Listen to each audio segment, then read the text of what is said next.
नमस्कार, मैं रविश Kumar. IIT BHU की एक छात्रा के साथ बंदूक की नोक पर उसके कपड़े उतरवाने, छेड़खानी कर वीडियो बनाने और गैंग रेप करने के मामले में 3 लड़के पकड़े गए हैं। यह घटना 1 नवंबर की है। घटना के 8 दिनों के बाद इन पर गैंग रेप का मामला दर्ज हुआ था। इन तीनों के नाम हैं कुणाल पांडे, अभिषेक चौहान उर्फ आनंद और सक्षम पटेल। यह घटना इतनी बड़ी तो थी ही कि दिल्ली के निर्भया कांड की तरह देश भर में गूंज जाती, लेकिन ना तो 1 नवंबर को गूंजी और ना अब।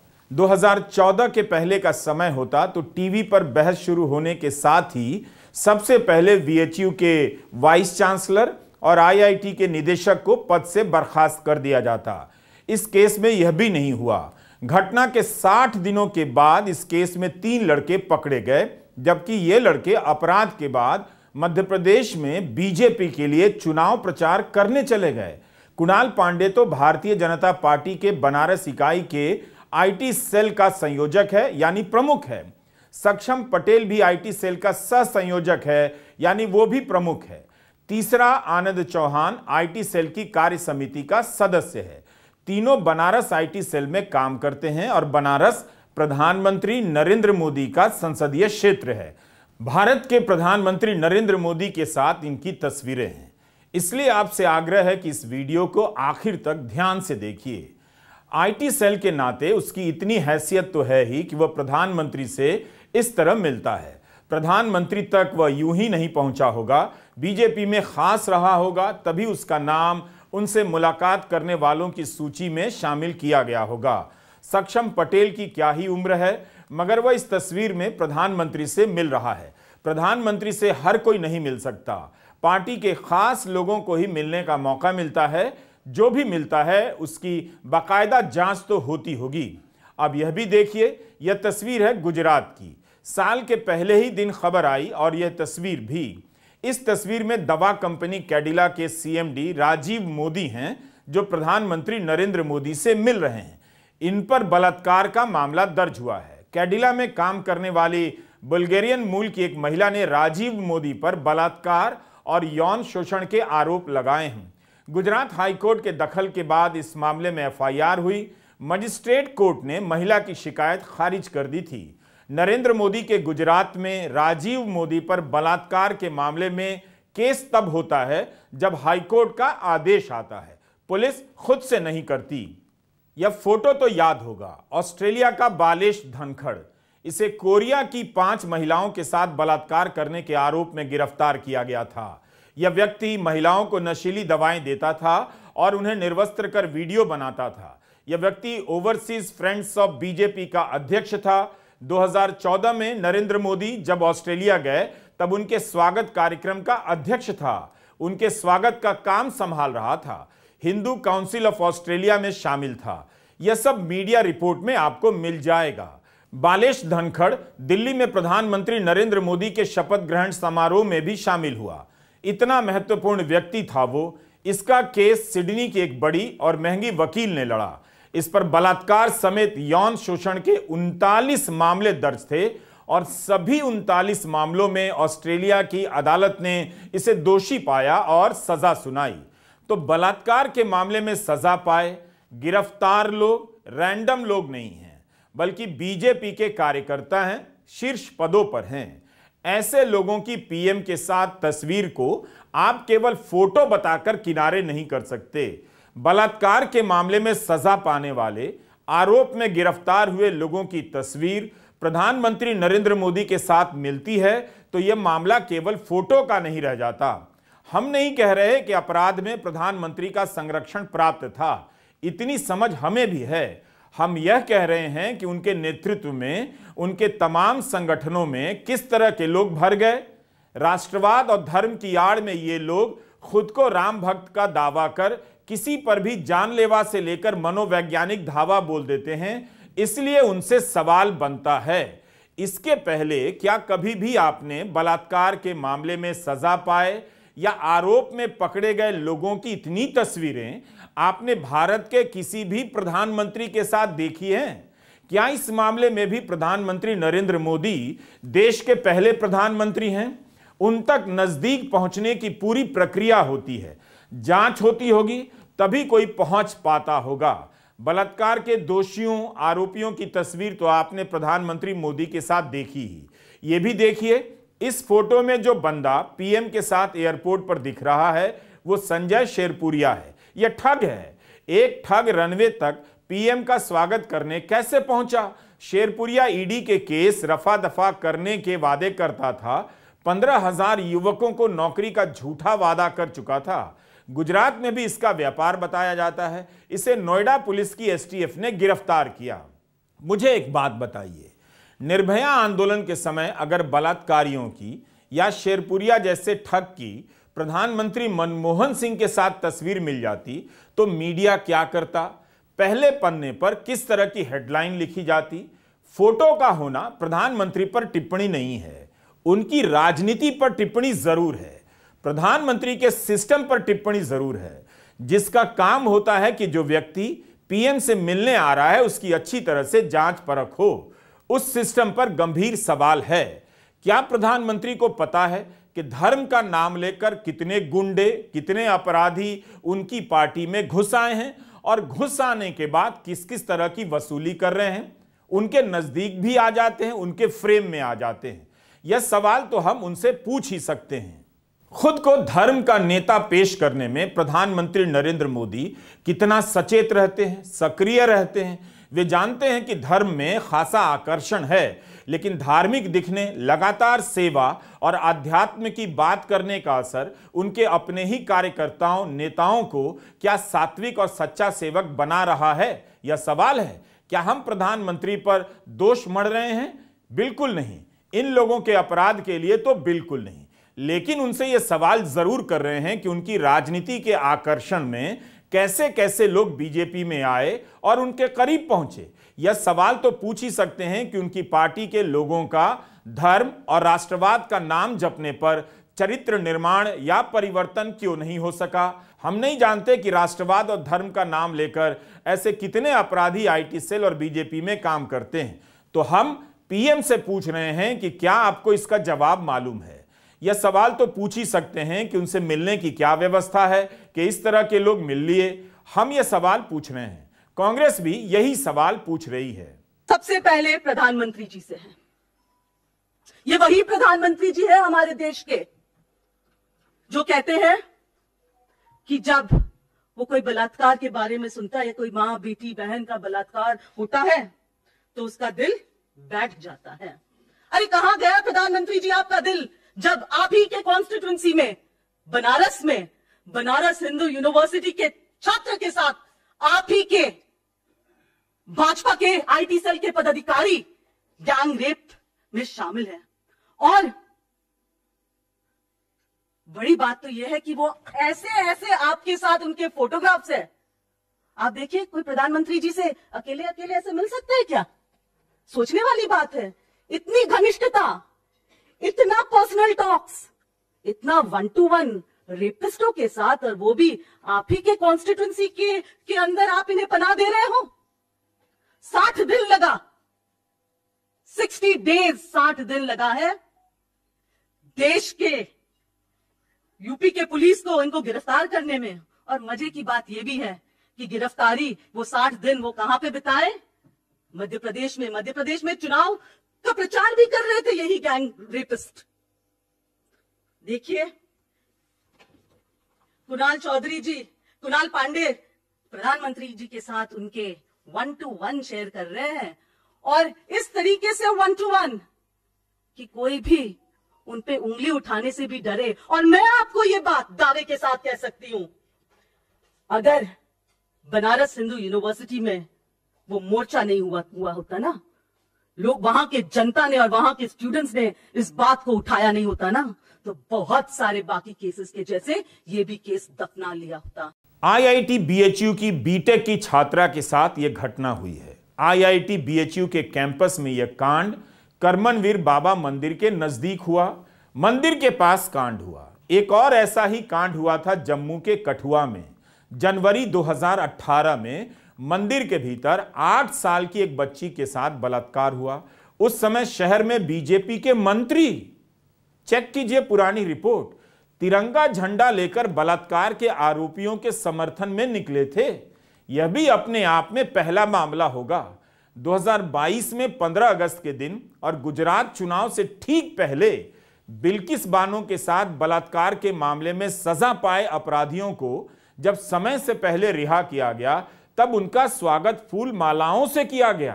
प्रधानमंत्री ने कोई विरोध नहीं किया, कुछ कहा भी। गुजरात के समाज से अपील तक नहीं की कि ऐसा नहीं करना चाहिए, हम नारी की पूजा वगैरह करते हैं। इन्हें तो धर्म और देवताओं का भी भय नहीं हुआ। आईटी सेल के यही वो लोग हैं जो किसी को भी देशद्रोही, सनातन विरोधी साबित करने पर उतर आए तो धर्म का नाम लेकर अपने आप में सुप्रीम कोर्ट बन जाते हैं। इनकी इस ताकत के आगे संस्थाएं भी झुक जाती हैं, सब चुप हो जाते हैं। आईटी सेल जब आपको देशद्रोही, धर्मद्रोही साबित करने पर आ जाए तो जीना मुश्किल हो जाता है, इतना डरा देता है। मेरा सवाल है कि आईटी सेल अब किस तरह का इन सब प्रवृत्तियों के खिलाफ अभियान चला रहा है। आप कह सकते हैं कि जिस समय की यह तस्वीरें हैं उस समय इन्होंने अपराध नहीं किया था, तो यह बात बिल्कुल सही भी है, लेकिन इसका जवाब तभी मिलेगा जब यह पता चले कि कुणाल पांडे, आनंद चौहान और सक्षम पटेल पहले क्या क्या करते रहे हैं। क्या उनका यह पहला अपराध है? बीजेपी के आईटी सेल तक पहुंचकर इन्होंने राजनीति और सत्ता के दम पर अपने लिए और पैरवी के नाम पर अपनों के लिए क्या क्या हासिल की? अगर फोटो में कुछ भी खास नहीं, तब इनकी गिरफ्तारी के बाद इनके ट्विटर हैंडल को किसने डिलीट किया?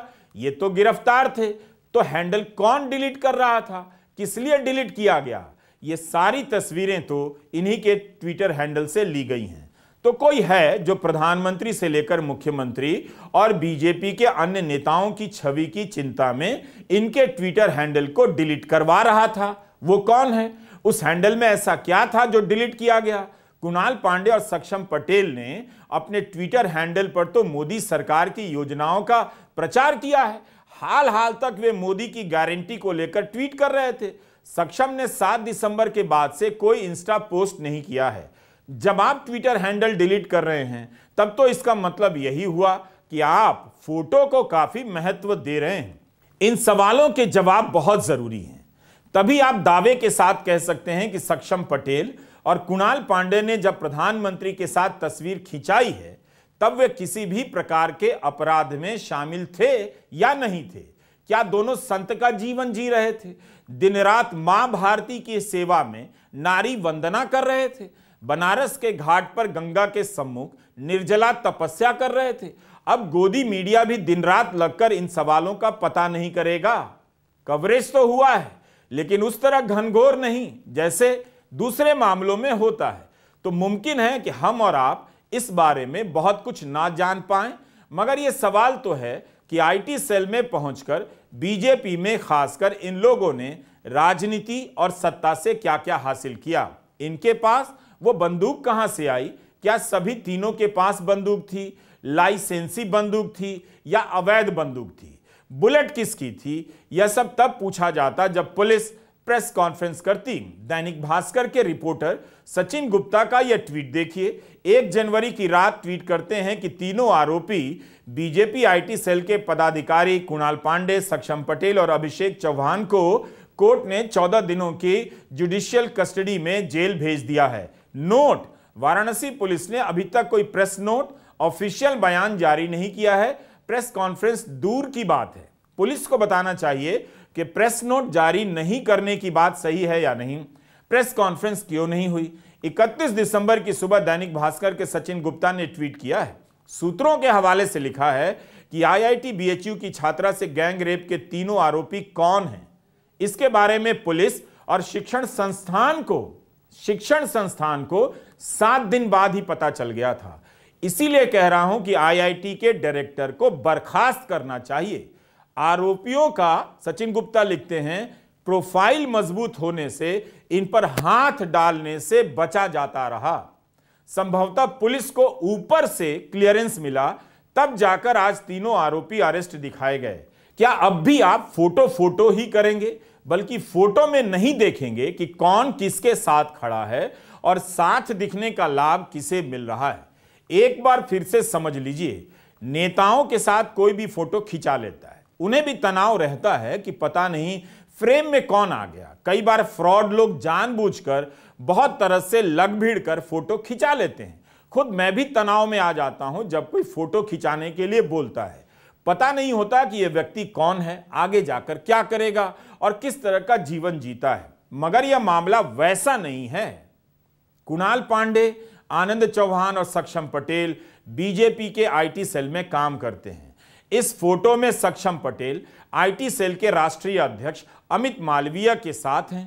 आईटी सेल बीजेपी की ताकतवर इकाई है। इसी का काम होता है प्रचार करना और प्रोपेगेंडा फैलाना। इसकी कई तस्वीरें स्वतंत्र देव सिंह के साथ भी हैं, जो बीजेपी के अध्यक्ष रहे हैं। यूपी के संगठन महामंत्री धर्मपाल सिंह के साथ तस्वीरें हैं। भाजपा के राष्ट्रीय महामंत्री सुनील बंसल के साथ फोटो है। केंद्रीय मंत्री धर्मेंद्र प्रधान के साथ है। बीजेपी के राष्ट्रीय अध्यक्ष जेपी नड्डा के साथ फोटो है। सक्षम की तस्वीर तो गोवा के मुख्यमंत्री प्रमोद सावंत के साथ है। तो आप इसमें फोटो मत देखिए, बल्कि इन फोटो में बीजेपी को देखिए और इस कार्यकर्ता के नेटवर्क को। कुणाल पांडे उसी आईटी सेल की बनारस इकाई का प्रमुख है, यानी वह बनारस बीजेपी का एक प्रमुख व्यक्ति है। बनारस प्रधानमंत्री नरेंद्र मोदी का संसदीय क्षेत्र है। इसलिए आप इन तस्वीरों को यह कहकर खारिज नहीं कर सकते कि नेताओं के साथ अपराधी फोटो खिंचा लेते हैं। इनकी कोई एक तस्वीर नहीं है, कई तस्वीरें हैं। मुख्यमंत्री योगी आदित्यनाथ के साथ भी हैं। यानी बनारस आईटी सेल के प्रमुख होने के कारण तीनों के लिए पार्टी के नेताओं के दरवाजे कितनी आसानी से खुल गए। ये तीनों बीजेपी के सामान्य कार्यकर्ता नहीं हैं। गिरफ्तारी से 3 दिन पहले का यह पत्र है।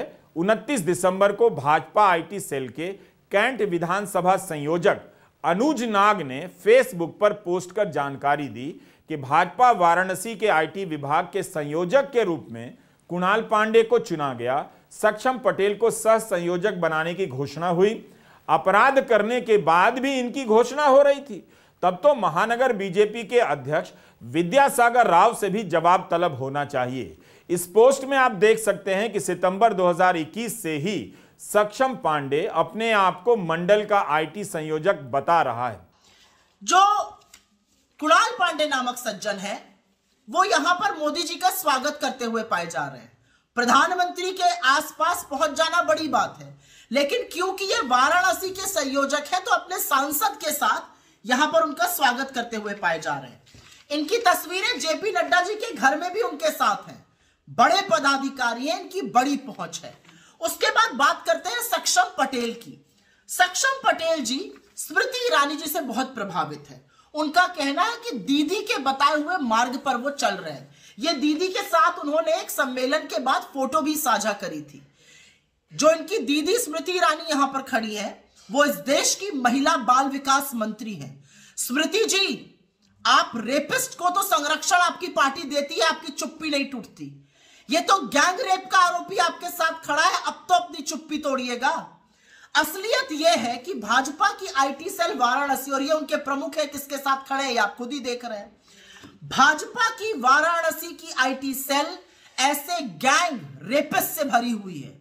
और असलियत यह है कि वाराणसी प्रधानमंत्री नरेंद्र मोदी का संसदीय क्षेत्र है, इसलिए चुप्पी रखी नहीं जा सकती और चुप्पी तोड़नी पड़ेगी।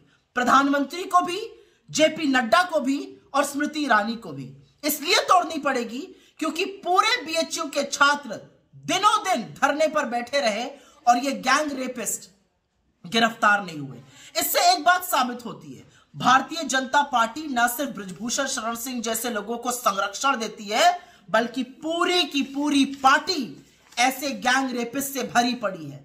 प्रधानमंत्री के पास कोई पहुंच रहा है, कोई स्मृति ईरानी जी के साथ तस्वीर खिंचा रहा है।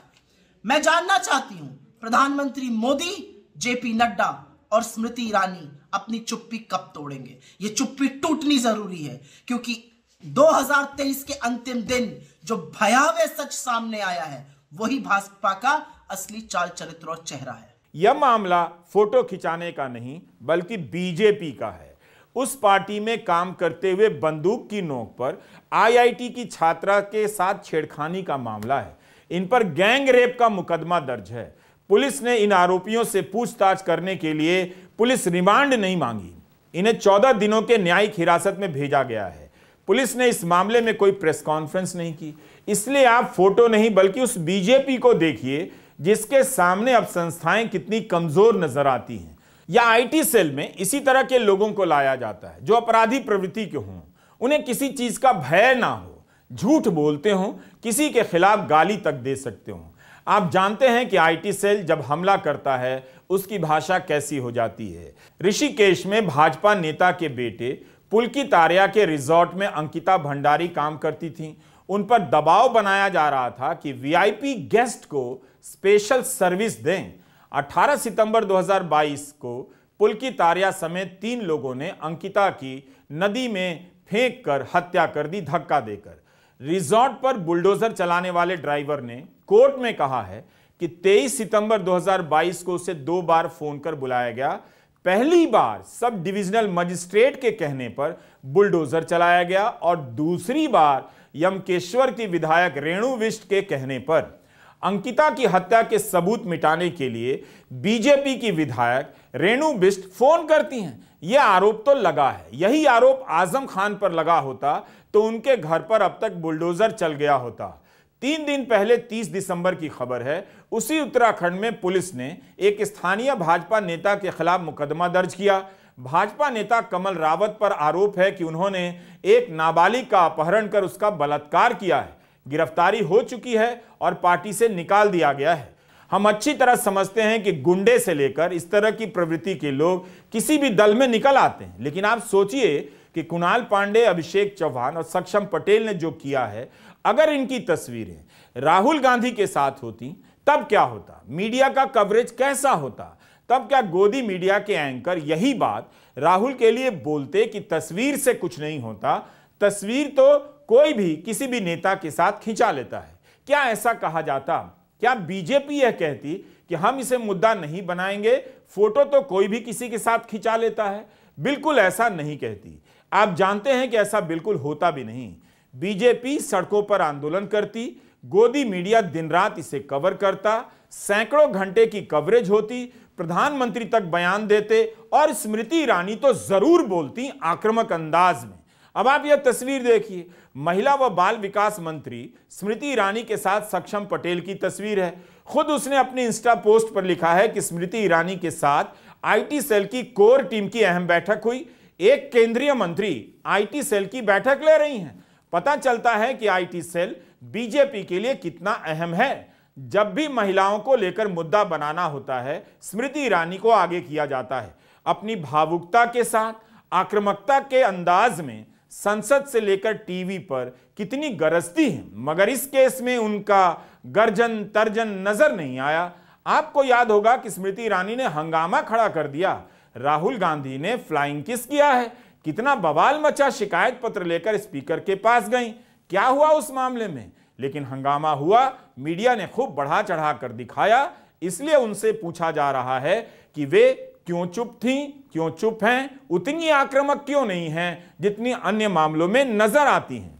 खबर आने पर जिस तरह की चुप्पी पसरी, उसका एक राजनीतिक मतलब है। यही वो चुप्पी है, उसे संरक्षण की तरह देखा जाना चाहिए। मंत्री को, प्रधानमंत्री को, कैबिनेट मंत्री को सभी अपराध को गलत कहना चाहिए। क्या इन लोगों ने तब गलत कहा जब गुजरात में बलात्कार के मामले में सजा पाए लोगों को माला पहनाया जा रहा था? इनके हिसाब से गलती केवल विपक्ष की होती है, अपराध केवल दूसरे धर्म के हिसाब से होता है। यहां धर्म का जिक्र जरूरी है। हालत यह हो गई है कि अब ऐसी घटनाओं के वक्त कई लोग राहत की सांस लेने लग जाते हैं कि अपराधी मुसलमान नहीं निकला, वरना गोदी मीडिया से लेकर बीजेपी किस तरह का बवाल मचाती। अदालत की सजा से पहले अपराधी के घरों पर बुलडोजर चलवा दिया जाता। तो क्या कुणाल पांडे, सक्षम पटेल, आनंद उर्फ अभिषेक चौहान के घर पर बुलडोजर लेकर कोई जा रहा है? लेकिन पिछले 13 दिसंबर को लोकसभा के भीतर जब हमला हुआ, तब भी लोगों ने लिखा कि गनीमत है कोई मुसलमान नहीं था। मीडिया ने भी अपनी रिपोर्टिंग में संसद के भीतर घुसने वालों को आतंकवादी नहीं लिखा। यही वो राजनीति है जिसे 2014 के बाद से आप देख रहे हैं और राजनीति को खोखला और नंगा कर रहे हैं, जो हमेशा ही एक तरफा होती जा रही है। अपराध उसके लिए केवल अपराध नहीं रहा। इसलिए आप कुणाल पांडे, सक्षम पटेल, आनंद चौहान के मामले से फोटो को अलग मत कीजिए, फोटो को बहाना मत बनाइए। ये वो फोटो है, इसलिए है कि वे बीजेपी में हैं और बीजेपी में भी बहुत से लोग दशकों से काम कर रहे हैं। उन्हें इतनी आसानी से प्रधानमंत्री या मुख्यमंत्री के साथ फोटो खिंचाने का मौका नहीं मिलता है। उन तक कोई भी इतनी आसानी से नहीं पहुंच जाता, हर किसी को समय भी नहीं मिलता। जैसे इस खबर को देखिए, गाजियाबाद की खबर है, अमर उजाला में पहले पन्ने पर छपी थी। बीजेपी के नेताओं से कहा गया कि आप लाइन में लग जाइए, मुख्यमंत्री जब गुजरेंगे तो नमस्कार कर लीजिएगा, उनके दर्शन हो जाएंगे। मगर दर्शन नहीं हुआ, किसी कारण से मुख्यमंत्री आगे निकल गए। इसमें बीजेपी के कई बड़े नेता हैं जो मुख्यमंत्री से नहीं मिल सके। हमने यह उदाहरण यह बताने के लिए दिया कि बीजेपी में भी कोई भी चाहेगा तो प्रधानमंत्री या मुख्यमंत्री के पास सीधे या इतनी आसानी से नहीं पहुंच सकता। बनारस हिंदू यूनिवर्सिटी के आईटी कैंपस में यह घटना हुई थी। इस घटना में केस दर्ज कराने के लिए छात्रों को आंदोलन करना पड़ा। अगर आंदोलन नहीं होता तो क्या इतने जघन्य अपराध पर पुलिस अपने आप पहल करती, इतनी बड़ी कार्रवाई करती? जब आप यह कहते हैं कि बीजेपी का कोई कसूर नहीं, फोटो किसी के साथ हो सकता है, तब आपको इन तीनों आरोपियों की राजनीतिक प्रोफाइल देखनी चाहिए और सवाल करना चाहिए कि क्या इसी वजह से इन पर 60 दिनों तक कार्रवाई नहीं हुई? 31 दिसंबर को दैनिक भास्कर ने यह खबर छाप दी। उसी की खबर थी कि सभी तक यह बात पहुंची। इस अखबार ने लिखा है कि घटना के 4 दिन के बाद ही इनका सीसीटीवी फुटेज सामने आ गया था। 7वें दिन इन्हें लड़की ने सीसीटीवी की फुटेज से पहचान लिया था, मगर ये पकड़े गए 60 दिनों के बाद। अब सवाल है कि क्या तब पुलिस को यह नहीं पता चला होगा कि ये कौन है? क्या तब भी ITBHU के वाइस चांसलर या निदेशक को पता चल गया था कि ये कौन लोग हैं? यह बात तब क्यों नहीं मीडिया के सामने लाई गई कि बीजेपी के IT सेल के ये प्रमुख कार्यकर्ता हैं? हम आपको बताना चाहते हैं कि इस मामले में FIR तब हुई जब BHU के हजारों छात्रों ने आंदोलन किया। अमर उजाला ने लिखा है कि 2 नवंबर को जैसे ही छात्रों को इस घटना के बारे में पता चला, हजारों की संख्या में बाहर आ गए और कार्रवाई की मांग करने लगे। यह वीडियो उसी समय का है। अगर इन पर तुरंत कार्रवाई होती तो छात्रों को धरना नहीं देना पड़ता। हजारों छात्रों ने धरना प्रदर्शन में हिस्सा लिया तो कैंपस में इंटरनेट बंद किया गया। 23 घंटे तक धरना चला। IIT प्रशासन के खिलाफ भी नारे लगे। सुबह 10 बजे से धरना शुरू होता है और रात 11 बजे तक पुलिस के आश्वासन के बाद खत्म होता है कि गिरफ्तारी होगी। IIT के निदेशक ने छात्रों को भरोसा दिया कि 7 दिन में सभी आरोपी सलाखों के पीछे होंगे। ऐसी सजा मिलेगी कि उनकी 7 पुश्तें याद रखेंगी। इसके बाद छात्रों ने प्रदर्शन खत्म किया। प्रशासन ने IITBHU और BHU के बीच दीवार बनाने का फैसला किया। हालांकि बाद में दीवार बनाने के फैसले को वापस ले लिया गया। केस दर्ज होने से लेकर गिरफ्तारी में देरी होती है तो यह मामला केवल फोटो का नहीं है, बल्कि हो सकता है कि इन्हीं फोटो के कारण लाभ उठाने का है।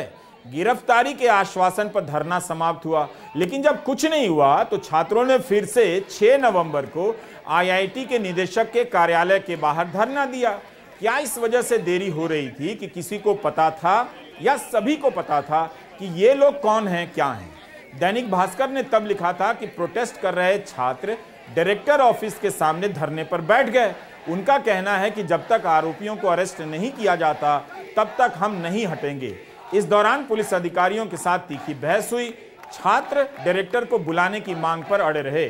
थोड़ी देर के बाद छात्रों ने डायरेक्टर का मिसिंग पोस्टर जारी किया। स्टूडेंट ने डायरेक्टर के फोटो को लेकर प्रदर्शन किया।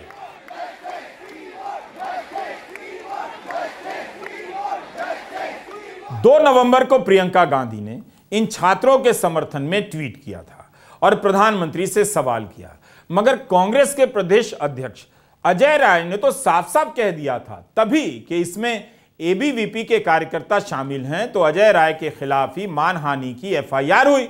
राहुल गांधी और राय के पुतले जलाए गए। कल हम प्रधानमंत्री बनारस में डंके की चोट पर प्रधानमंत्री का कार्यालय घेरवाने जा रहे हैं।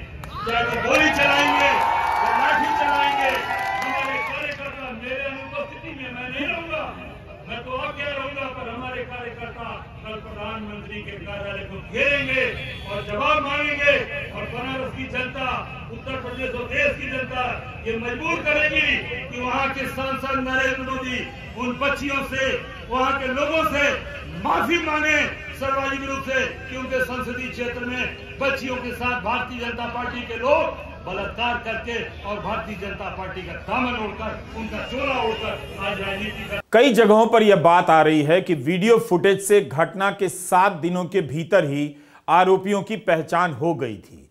गिरफ्तारी में फिर 60 दिन क्यों लगे? कौन लोग थे जो इस पर पर्दा डाल रहे थे? क्या आईआईटी बीएचयू के निदेशक को पता था, जैसा कि मीडिया में छपा है? तब उन्होंने क्या एक्शन लिया?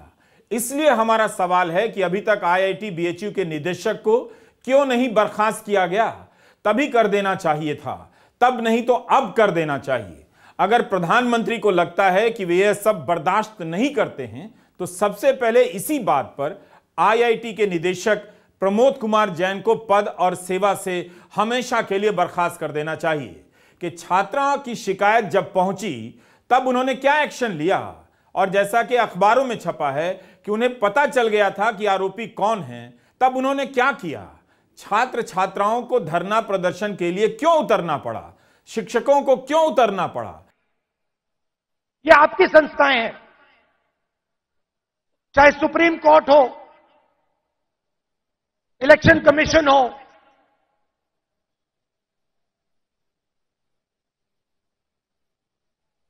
ये आपकी संस्थाएं हैं। सारे के सारे इंस्टीट्यूशंस पर ये कब्जा कर रहे हैं। आप हिंदुस्तान की सारी यूनिवर्सिटी देख लीजिए, सारे के सारे वाइस चांसलर आज एक संगठन के हैं। उनको आता होता कुछ है नहीं, कुछ नहीं आता उनको। हिंदुस्तान के वाइस चांसलर आज मेरिट पे नहीं बनते हैं। हिंदुस्तान के वाइस चांसलर आज अगर एक संगठन में हैं तब बन सकते हैं। आईआईटी के निदेशक के साथ साथ बीजेपी की पूरी जिला इकाई बर्खास्त हो जानी चाहिए थी। आईटी सेल से जुड़े लोगों की एनआईए से जांच होनी चाहिए कि कैसे कैसे लोग बीजेपी में घुस आए हैं, इनकी संपत्ति की जांच हो। मगर क्या यह सब होगा? समस्या फोटो नहीं है, समस्या है कार्रवाई का नहीं होना, 60 दिनों के बाद होना। पुलिस ने गिरफ्तार तो किया है, मगर 60 दिनों के बाद गिरफ्तारी हुई। भास्कर ने आरोपियों का बयान छापा है कि कैंपस में प्रदर्शन देखकर वो डर गए और तीसरे दिन मध्य प्रदेश के लिए निकल गए, वहां चुनाव प्रचार किया। यानी इनके भीतर किसी भी तरह का अपराध बोध नहीं था। महिला के साथ अपराध हुआ है। अब इस देश की महिलाएं भी चुप रहने लगी हैं, क्योंकि अपराध बीजेपी के कार्यकर्ता ने किया है। कभी महिलाएं सड़कों पर उतरा करती थी महिलाओं के लिए, मनमोहन सिंह से इस्तीफा मांगा करती थीं। अब नरेंद्र मोदी का नाम आते ही फोटो में अपराधी की तस्वीर देखते ही चुप हो जाती हैं। इस बीच इंडियन एक्सप्रेस ने रिपोर्ट किया है कि मध्य प्रदेश की एक भाजपा इकाई ने कहा है कि तीनों आरोपी चुनाव के दौरान सोशल मीडिया टीम का हिस्सा थे, उन्हें कोई पद नहीं दिया गया। किसी भी चुनाव प्रचार के दौरान कई युवकों को बुलाया जाता है, लेकिन वे मध्य प्रदेश भाजपा इकाई के सदस्य नहीं हैं। नवंबर महीने में हुए छात्रों के इस विराट प्रदर्शन को देखकर राहत होती है कि अब भी जनता बची हुई है, छात्रों का ईमान जिंदा है। इनमें से ज्यादातर बीजेपी के ही वोटर होंगे और आगे भी वोटर बने रहेंगे। लेकिन इन छात्रों ने एक गलत का विरोध तो किया, यह बड़ी बात है, इसे नोट करना चाहिए। जब बीजेपी का वोटर गलत का विरोध कर सकता है तो बीजेपी को भी इसी मामले में उसी वक्त विरोध करना चाहिए था। गिरफ्तारी तभी होनी चाहिए थी और गोदी मीडिया को दिन रात एक कर देना चाहिए था। हम आपको याद दिलाना चाहते हैं कि सितंबर 2017 में कई हजार छात्र छात्राओं ने बीएचयू में प्रदर्शन किया। इनमें अधिकतर लड़कियां थीं। मामला था कि प्रथम वर्ष की एक छात्रा के साथ 3 लड़कों ने कैंपस में छेड़खानी की। जब लड़की प्रॉक्टर और वार्डन के पास गई, उसे लौटा दिया गया। उसकी शिकायत पर ध्यान नहीं दिया गया, उल्टे छात्रा को जिम्मेदार ठहरा दिया गया। इसके जवाब में आक्रोश फैला। पुलिस ने प्रदर्शन कर रहे छात्रों पर लाठीचार्ज किया, जिसमें कई छात्र घायल हुए। वाइस चांसलर जीसी त्रिपाठी अनिश्चितकालीन अवकाश पर चले गए। अप्रैल 2018 में इस मामले में हाईकोर्ट के पूर्व जज वीके दीक्षित की अध्यक्षता में एक कमेटी का गठन हुआ, जिसने त्रिपाठी को क्लीन चिट दे दी और छात्रों के आंदोलन को राजनीतिक और प्रायोजिक बता दिया गया। 11 छात्रों के खिलाफ एफआईआर हो गई, जिसमें हत्या की कोशिश की धारा भी शामिल है। बाद में साक्ष्यों की कमी के चलते हत्या के आरोप हटा दिए गए। मौजूदा मामले में खबरें देख रहा था जो छपी हैं। नवंबर के महीने में प्रधानमंत्री के कार्यालय ने इस मामले में रिपोर्ट मांगी थी। हमारा सवाल है, तब क्या उस रिपोर्ट में जानकारी दी गई थी कि जो आरोपी हैं, जिन्होंने किया है, जो वीडियो में पहचाने गए हैं, उनका संबंध बीजेपी से है, उनकी बहुत सारी तस्वीरें प्रधानमंत्री के साथ हैं? तब दूसरा सवाल बनता है कि उन्हें जब रिपोर्ट दी गई थी तब भी इस मामले में 60 दिनों की देरी क्यों हुई? क्यों नहीं ये सारी बातें मीडिया तक पहुंचने दी गई?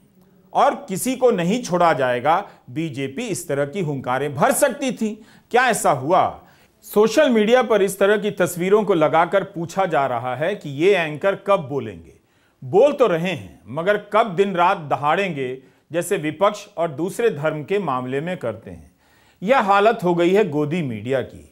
यह पोस्टर एक तरह की बेचैनी का पोस्टर है, जो पूछ रहा है कि जब दूसरे धर्म का कोई अपराधी होता है, विपक्ष का कोई नेता होता है, यही मीडिया कितना ललकारता है, मगर जब प्रधानमंत्री का फोटो आता है, उसकी भाषा कितनी शालीन हो जाती है। मगर यहां तो एक छात्रा के साथ, आईआईटी की छात्रा के साथ सबसे बड़ी बात है, वह केवल छात्रा नहीं है, बल्कि उस भारत की नारी है जिसकी पूजा होती है। दुनिया भर में भारत अकेला कंट्री है, यानी देश है, जहां नारी की पूजा होती है। बाकी सभी देशों में नारियां पैदा होती हैं, उनकी पूजा भी नहीं होती और वे मर जाती हैं। विनेश फोगाट के आंखों में आंसू देख लीजिए। खिलाड़ी भी हैं, नारी हैं, विजेता हैं, मगर आज बेबस हैं। अपना अर्जुन अवार्ड लौटाने जा रही हैं। अगर यही आंसू 2014 के पहले किसी खिलाड़ी की आंखों में होते तो स्मृति ईरानी और तब का मीडिया और बीजेपी आंदोलन खड़ा कर देती। इस मामले में भी आरोपी बीजेपी के सांसद ही हैं, बृजभूषण सिंह, जिन पर छेड़खानी और यौन शोषण के आरोप लगे हैं। जब कुछ नहीं हुआ तो साक्षी मलिक ने कुश्ती से संन्यास ले लिया, बजरंग पुनिया ने पद्मश्री वापस कर दिया और विनेश फोगाट ने अपने अर्जुन अवार्ड को इस तरह से जमीन पर धर दिया। खबर आई थी कि नए चुने गए कुश्ती संघ को बर्खास्त कर दिया गया है, लेकिन अब खबर आई है कि नए अध्यक्ष संजय सिंह ने कहा है कि हम बर्खास्त करने के निर्णय को मान्यता नहीं देते हैं। कभी पूरी चुप्पी तो कभी थोड़ा बहुत कवरेज तो हो ही जाता है, लेकिन सवाल दहाड़ने और हल्ला बोलने टाइप का है, पूरा मीडिया का है। खबरें अब नहीं बोलती हैं, लोग अब नहीं बोलते। गोदी मीडिया की चुप्पी के कारण ऐसे पोस्टर तुरंत ही बन जाते हैं और जिस मीडिया को सवाल पूछना चाहिए उस मीडिया से पूछा जाने लगता है। सतीश आचार्य ने मीडिया पर यह कार्टून बनाया है। राम मंदिर के उद्घाटन के समय आप इसी गोदी मीडिया का कवरेज देखिएगा। जिनसे पत्रकारिता के धर्म की रक्षा ना हो सकी, वो धर्म के नाम पर उस दिन कितना गरज रहे होंगे, भारत की संस्कृति में राम राज्य आने का ऐलान कर रहे होंगे। लेकिन सबको पता है कि राम राज्य इनके बस की बात नहीं, वरना इनके सच से ही जो आज साहिबे मसनद हैं वो साहिब नहीं रहेंगे। यही लोग 22 जनवरी के दिन कितना बोलेंगे, आपको लगेगा कि इनसे बड़ा राम भक्त कोई नहीं हुआ। ये धर्म की आड़ में सभी को ललकार रहे होंगे, लेकिन जब बात पत्रकारिता के धर्म की आती है तब इन्हें बोलना याद नहीं रहता। उम्मीद है आपने इस रिपोर्ट के जरिए देख लिया होगा कि धर्म की राजनीति ने राजनीति को अधर्मी बना दिया, पत्रकारिता को भी अधर्मी बना दिया। धर्म की राजनीति और बात बात में धर्म का नाम लेकर आने वाले राजनेताओं ने राजनीति में संत पैदा नहीं किए, बल्कि कुणाल पांडे, सक्षम पटेल और आनंद चौहान पैदा किए हैं। मैं 10 साल से कह रहा हूं कि सांप्रदायिकता आपके बच्चों को दंगाई और गुंडा बना देगी। यह मैं किसी के विरोध में नहीं कह रहा, बल्कि आपके बच्चे दंगाई ना बने, गुंडा ना बने, इसलिए कह रहा हूं। हाउसिंग सोसाइटी के व्हाट्सएप ग्रुप में चेक कीजिए कितने अंकिल और आंटियां इन तीनों का चेहरा समेत ट्वीट कर रही हैं, पोस्ट कर रही हैं और राजनीति और समाज पर चिंता व्यक्त कर रहे हैं। इस राजनीति की सबसे बड़ी देन यही है कि आज का समाज धर्म के नाम पर बलात्कारी को माला पहना सकता है। कहीं लिखकर पर्स में रख लीजिए, यह साल धर्म के नाम पर आपके राजनीतिक विवेक का सत्यानाश करने वाला साल है। हो सके तो अंकिलों को बता दीजिएगा। नमस्कार, मैं रवीश कुमार।